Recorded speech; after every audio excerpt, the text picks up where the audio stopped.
All right, guys. Paul Singh, the market speculator, with the weekly swing trade report here at bullsonwallstreet.com. Holiday week, we're coming a little later. Didn't do it pre-market today. We're doing it intraday, and let's take a look at what's happening with SPY here. Last week, we basically bounced back almost to the pre-Brexit levels. We tested those levels here on Friday. Now, over the long weekend here, we've pulled back in here. So this is a key pivot level. So this week, really tough to make a decision here whether we're continuing down or is this a little bit of a pullback after 4 really big days. So what we're doing here is watching this 50-day and this 9-day converging here. And then I'm looking at the pre-Brexit high at 210. In between these two levels, we're basically shaking things out here. Trying to figure out what direction we're going to go in. But those are the key levels we're looking at. So if we get below this level, I'm going to take it as we at least go towards filling this gap here, and I can initiate some shorts.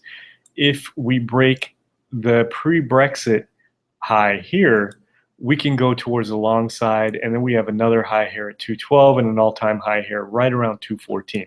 So we can get a little more aggressive. I wouldn't get too aggressive in either direction, but maybe you can put on a few positions here. Now, another setup I'm looking at, JNUG has been flying here, as has Nugget. Now, nothing to do right now. It's kind of caught in between long here. You're kind of chasing here if you get in now.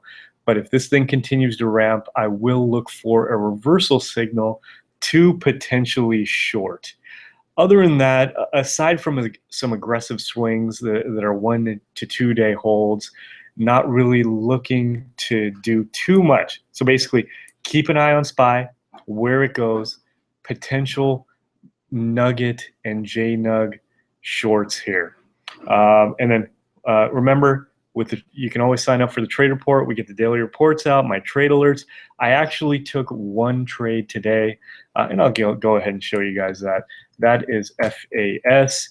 You can see here, unlike SPY, where SPY was testing the highs here, FAS barely got back to these moving averages and has not reached the pre-Brexit highs yet, failing at these levels, inverted hammer below the 9.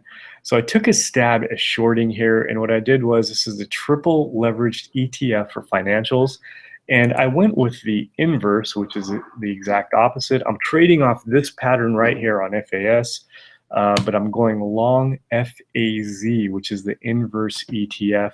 You can see kind of a mirror image of that, or inverse of that pattern there. So stop down here around 36, target up here 45 to 50. All right, until next week, remember you can try the trade report on bullsonwallstreet.com.